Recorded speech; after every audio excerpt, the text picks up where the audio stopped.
Cerita ini adalah pengalaman ayahku.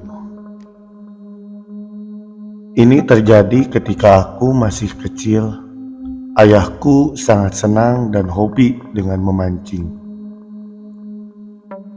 Malam itu, ayah dan beberapa temannya akan berangkat memancing ke salah satu danau yang lumayan terkenal di Bandung Selatan. Segala sesuatunya sudah ayah siapkan dari sore hari, karena memang sudah biasa dilakukan oleh ayah sebelum berangkat memancing.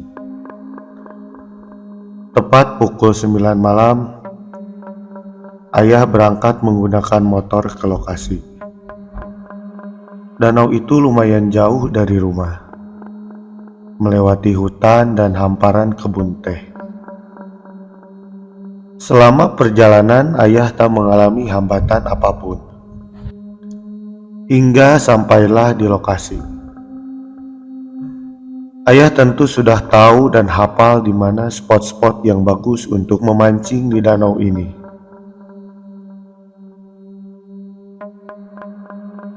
Ayah masuk lewat gerbang depan, lalu berjalan menyusuri pinggiran danau menuju ke arah belakang danau. Setelah sampai di spot, tak lama ayah sudah melempar kail di joran pancing. Selama memancing, ayah tentu sudah sering menemukan hal-hal aneh, apalagi ketika memancing di malam hari. Ditambah, danau yang sekarang dijadikan tempat memancing sudah sangat terkenal keangkerannya. Hanya saja, ayahku tak pernah memperdulikan hal itu. Bahkan bisa dibilang sudah bosan melihat hal-hal mistis sampai diganggu makhluk halus. Malam semakin larut, kejadian aneh mulai nampak. Ayahku memang sengaja memilih tempat yang ada makhluk halusnya, terutama jika ayah melihat kuntilanak. Karena menurut ayahku, jika ada kunti di sana, maka ikannya juga banyak. Berbagai gangguan sudah ayah rasakan dari awal kedatangannya ke sana. Bahkan sosok kuntilanak pun sudah dari tadi hilir mudik di depan ayah. Haduh, menite dai cicing sia teh nyi, kata ayah sambil melempar kail. Malam itu terasa aneh, yang biasanya umpan selalu disambar ikan, kali ini malah sepi. Ayahku tak berpikiran macam-macam, hanya tetap fokus melihat kail pancing. Tiba-tiba suasana menjadi hening. Ayahku melihat sesuatu yang bergerak di dalam air.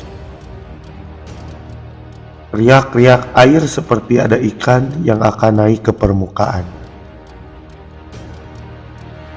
Ayah perhatikan terus secara seksama.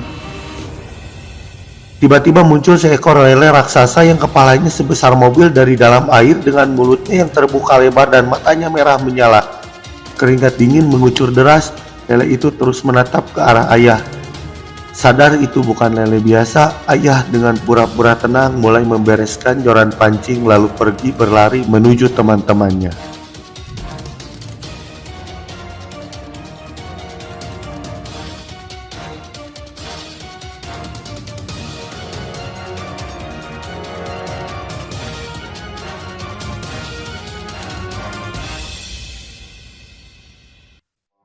Setelah sampai dan berkumpul dengan teman-temannya, ayah bercerita apa yang dialami saat tadi memancing.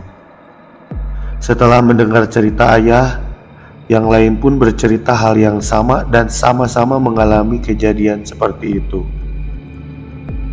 Mereka semua tertawa dengan kejadian apes yang mereka alami.